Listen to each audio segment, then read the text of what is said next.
Então, a China, com essa mentalidade de Realpolitik, ela absolutamente dominou o mundo em termos de crescimento econômico e crescimento de influência, né? E de um jeito que os Estados Unidos não, eu acho que eles não previam. E por isso que agora está nessa situação que Taiwan eu acho que um dos últimos empecilhos para a China na sua busca da hegemonia regional, né? Porque Taiwan é como se fosse uma grande base americana, né? É um ponto de saída de influência americana, influência econômica, influência política, cultural. E a China, se ela quiser realmente dominar o hemisfério deles, ela vai precisar eliminar isso, né? E eu acho que é bem provável que eles vão tentar de forma violenta nos próximos anos, né? Se a guerra na Ucrânia der certo para os russos, aí sim, aí acabou. Aí a China vai ver que os Estados Unidos agora não são mais a superpotência que eram antes, e eles não têm capacidade de. Se eles não têm capacidade de vencer uma guerra na Europa, que é onde a Ucrânia tem acesso pleno a suprimentos, ela tem fronteira com países da União Europeia, consegue facilmente ser preenchida com suprimentos, com armas, com dinheiro. E também a Ucrânia, em comparação com a Rússia, é bem mais grande do que Taiwan é em comparação com a China, né? Então, eu acho que a China tem uma chance muito maior de derrotar Taiwan do que a Rússia tem de derrotar a Ucrânia, né? E eu acho que isso vai ser desastroso para o Ocidente e, consequentemente, para todos nós, porque a gente está vendo como a guerra com a Rússia tá afetando, né, a economia mundial. As sanções à energia russa causaram inflação em quase todos os países ocidentais. E agora imagina como vai ser quando a China invadir Taiwan e os países ocidentais se verem forçados a aplicar sanções na China, que é o país que produz quase todos os bens de consumo, né, que a gente consome. Então, isso vai ser completamente... Taiwan também é um polo tecnológico, né? Pode afetar o mundo inteiro, praticamente. Sim, sim. Taiwan é um país que mais produz microchips, se não me engano, né? Então, todo o setor tecnológico no mundo inteiro depende atualmente de Taiwan. E a China, quando ela invadir, primeiro vai ocorrer uma interrupção, né, desse fluxo. Isso vai ser desastroso para a economia mundial. E depois disso, vai ser desastroso ainda para o Ocidente, porque a China vai controlar essa indústria, né? E se eles não conseguirem trazer essa indústria para os Estados Unidos ou para o Canadá, ou seja para onde for, talvez Japão, até lá, a China vai controlar o setor tecnológico. E ainda por cima com as reservas minerais do Afeganistão, né? Então, é uma situação muito perigosa, né? o Ocidente. Taiwan é a grande. É o grande embate, eu acredito, dessa próxima década, né? Talvez seja a questão de Taiwan. A guerra na Ucrânia, ela revelou, né, a fragilidade da atual ordem mundial, da ordem mundial pós-moderna, liberal, capitaneada pelos Estados Unidos, né? A guerra na Ucrânia fez com que uma potência, né, como a Rússia, pudesse ter condições de desafiar o Ocidente, né? E agora a questão de Taiwan, a questão da Ucrânia, ela abre um precedente que pode ser Taiwan, né? Então, assim como a Rússia, ela invade a Ucrânia contra todas as contra o que o Ocidente defende, a China ela pode fazer o mesmo com Taiwan, e isso pode mudar totalmente a dinâmica mundial, pode mudar totalmente o modo como a organização dos países hoje funciona. Na verdade, já está mudando, né?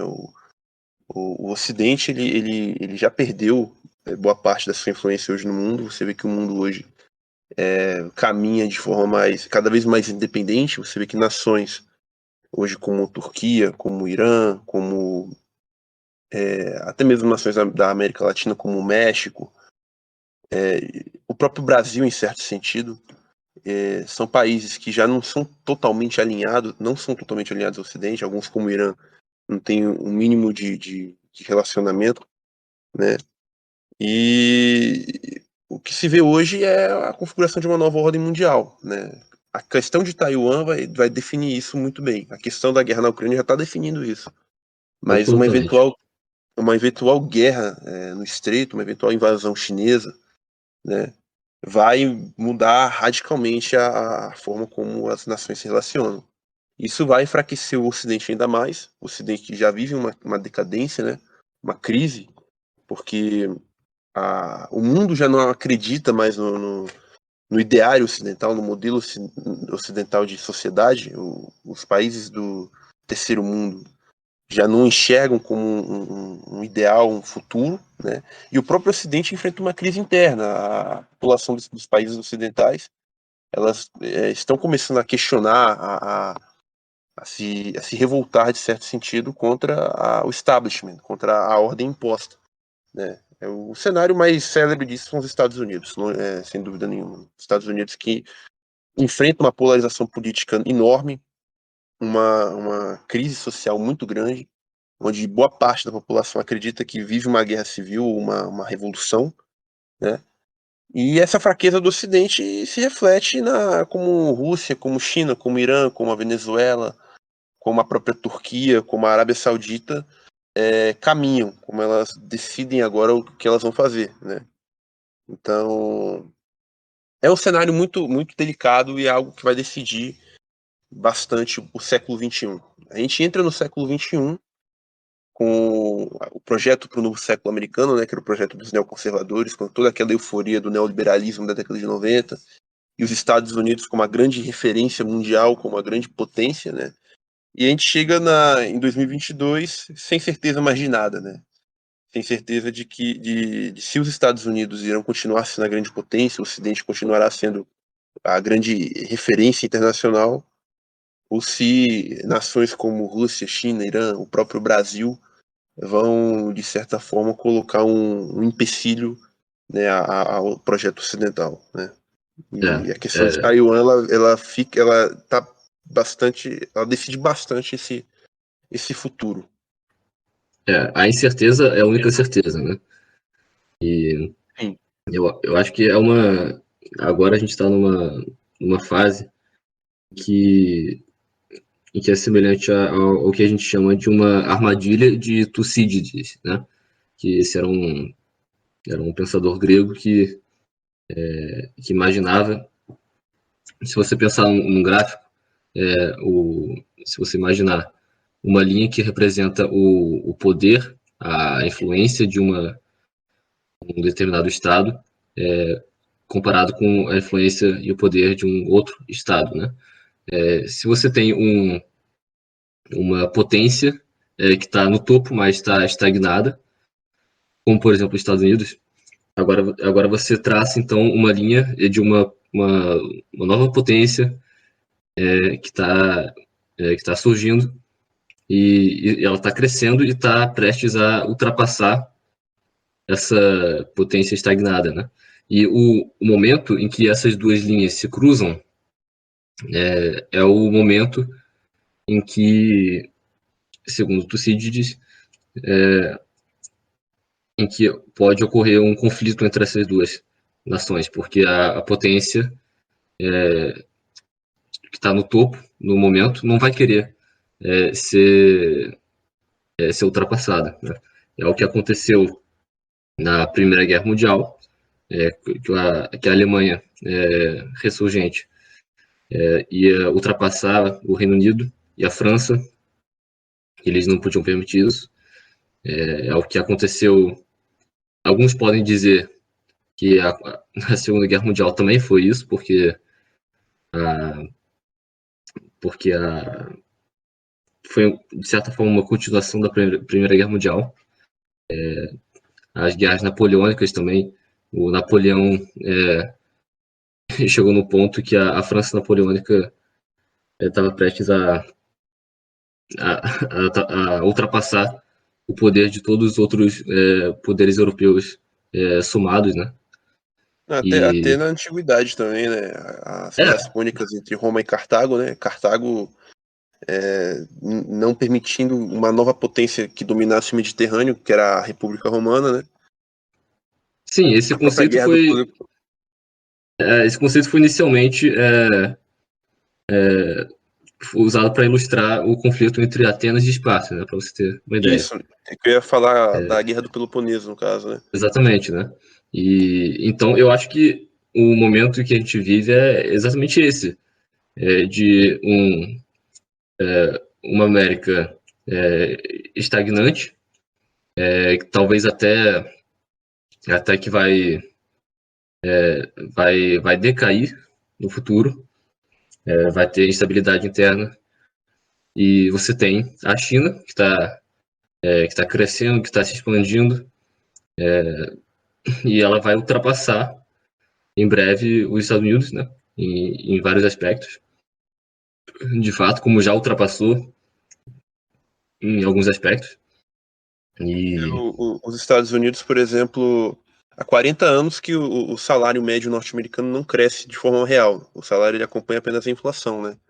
Você vê também que a classe média americana, que até 1960, 70 era um padrão, mesmo cultural, você vê os filmes da década de 60, 70, 80, aquela classe média pujante, todo trabalhador norte-americano tinha um carro, uma casa própria, o filho na universidade, né? Um padrão de vida bastante evoluído hoje. Isso praticamente desapareceu, né? Você tem indicadores sociais nos Estados Unidos terríveis, como a maior população carcerária do mundo é a americana. O maior consumidor de cocaína do mundo são os Estados Unidos, de maconha também, né? Você tem a criminalidade americana Tá crescendo agora, né? crescendo e também com componente racial também, né? Você vê que os Estados Unidos têm 11% da população, 11% da população americana são de afro-americanos, né? E 80, 85% da população carcerária são afro-americanos. Né? Então, você tem um problema racial também, uma crise racial que já faz parte da formação dos Estados Unidos, né, enquanto país, da estratificação racial e etc. E é um agora o cenário conflito caótico. racial, né? Tensões, eu acho. Agora conflito racial, tensões raciais. Isso. Essas questões identitárias que a gente falou antes do Black Lives Matter, né? De parecer que na década de 90 eles tinham quase que superado isso, né? Na mídia você via atores negros e atores brancos juntos. Era quase que uma utopia pós-racial, né? Hoje em dia o clima é completamente diferente, né? Hoje em dia o papo é dominado por essa ideia de race relations, né? De negros contra brancos e negros contra asiáticos e asiáticos contra hispânicos, né? Isso. Então, a China tem a vantagem de ser o que 95% Han, né? Então, os únicos conflitos que eles têm é no Xinjiang, e olha lá, né? E alguma besteira que de vez em quando ocorre em Hong Kong, né? Que já são de chineses de outra etnia, no caso. Mas é uma coisa bem pequena do ponto de vista, Uhum. se for comparar com outras questões, né? Mas aí nem tem uma dimensão étnica, eu acho. Porque em Hong Acredito que Kong, seja mais dimensão política mesmo. em Hong Kong eles falam cantonês em grande parte, e a, só que Cantão, que é a província que faz fronteira com Hong Kong, né? Lá também eles falam o mesmo dialeto. Então eu acredito que é de natureza realmente apenas política, né? E assim, a gente falou dos Estados Unidos e a China. A China tem vários problemas sociais, mas é um país que está conseguindo, em certo sentido, superar muitos deles, né? Você vê que a China hoje, o salário médio chinês aumentou bastante. Você vê que surge hoje uma nova classe média na China, né? Uma classe Uhum, média consumidora, o que não existia há 40. Você vê que a China talvez foi o país mais pobre do mundo, com a população com mais gente na população, na linha da miséria, né? E hoje eles conseguiram acabar com a extrema pobreza, né?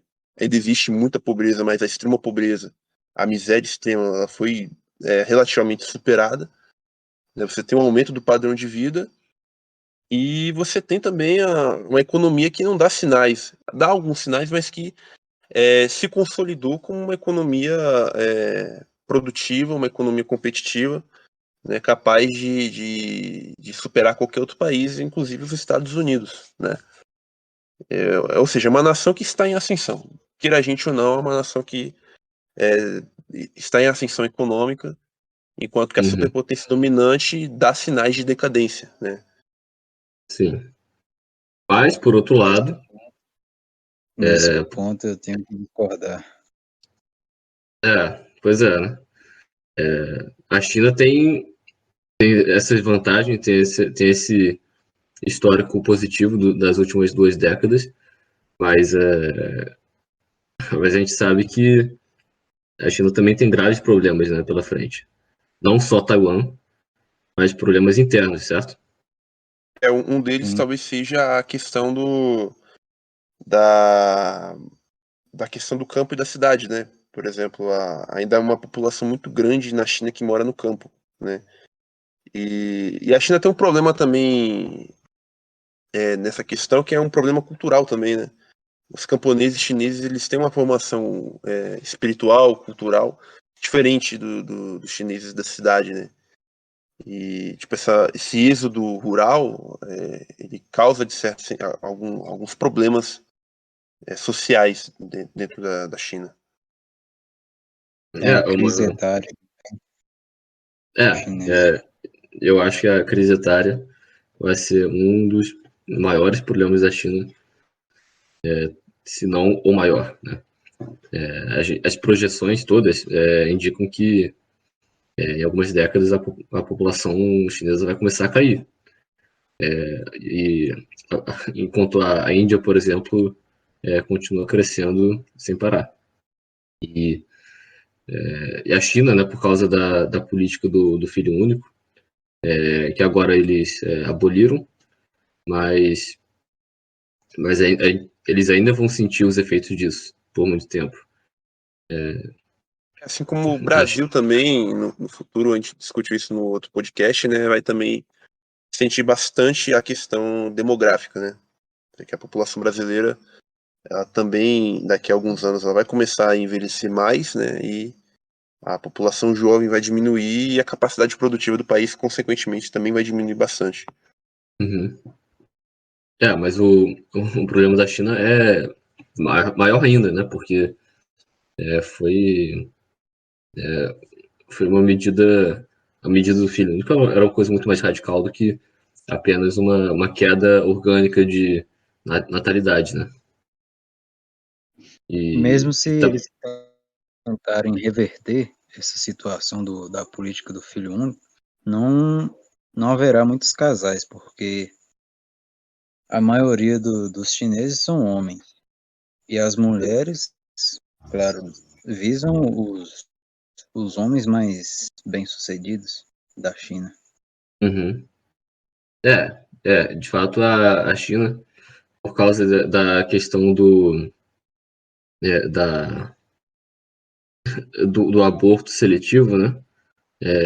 Em que você preferia abortar meninas do que meninos, porque tinha essa ideia de que os homens eles iriam herdar, eles iriam manter a herança dentro da família, né? Eles iriam ser bem sucedidos e para cuidar dos pais, não sei. E então filhas eram menos desejadas, né? Porque a ideia é que você vai só criar uma filha, você vai alimentar ela durante 18, 20, 25 anos, aí depois ela vai se casar e vai integrar a parte da família do marido dela, né? Na cultura chinesa é assim. Quando uma mulher se casa, ela, ela integra a família do marido. Né? Então realmente, você tem agora, por causa disso, desses abortos seletivos, você tem um excesso de homens e, e você tem essa população enorme de homens que nunca vão ter uma esposa porque simplesmente os números não batem, né? E a gente sabe que, historicamente, isso é uma receita perfeita para a instabilidade interna. Você tem alguns dizem que o período viking na Europa começou quando tinha um excesso de homens no contingente daquela geração. E eles não tinham nada a ganhar na Escandinávia, na Dinamarca, na Noruega, na Suécia. Então eles iam procurar ganhar a vida na Inglaterra, na norte da França. Né? E então a China tá enfrentando, vai enfrentar esse problema, né, dessa instabilidade, desse excesso de homens. E deixa eu fazer uma pausa aqui. Tem um problema também da crise imobiliária também, né? Um grande problema, um empecilho para a China, que vai levar, creio eu, à estagnação da China, assim como o Japão está estagnado. Porque o Ocidente viu o Japão desse mesmo modo que vem a China hoje, né?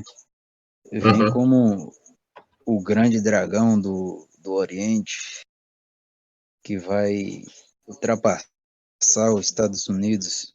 Mas, na verdade, eu vejo que os dois países, sejam os Estados Unidos, sejam a China, estão com suas, digamos assim, Os dias contados. suas influências, soberanias, com os dias contados.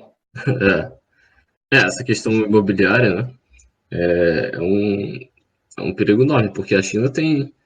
A China observa, como eu falei antes, né? Ela gastou em 3 anos o que os Estados Unidos gastaram no século inteiro no século XX inteiro em concreto, né?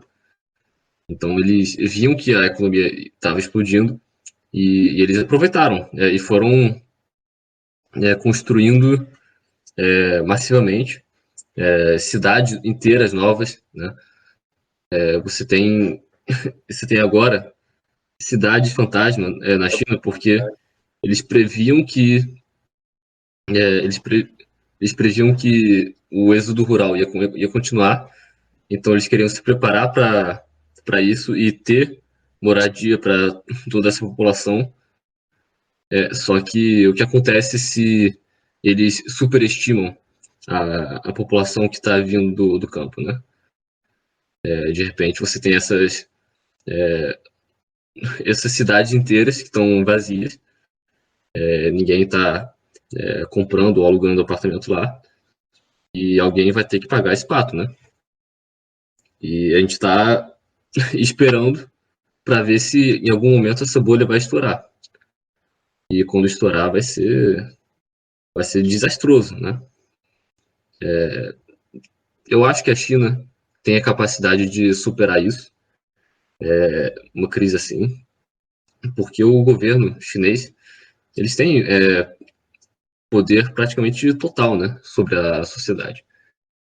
Então, o povo vai sofrer, muita gente vai perder tudo, só que eu não acho que a sociedade chinesa vai colapsar, né? O pior que vai acontecer é que a China vai deixar de ser, Vai estagnar. ela vai estagnar, né? Vai deixar de ser uma ameaça tão grande assim para o Ocidente, né? Se ela já não tiver ultrapassado o Ocidente nesse ponto. Então, assim, né? A China é esse país imenso, na China tudo é grande, né? A população é grande, a extensão territorial é grande, a história é longínqua, né?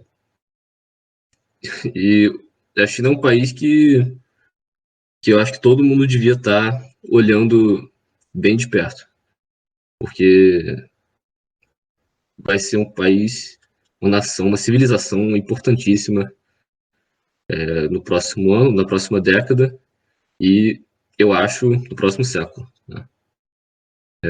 E aí, o que você acha? Você acha que a China vai ultrapassar os Estados Unidos? Você acha que ela vai se tornar a nova grande potência do mundo?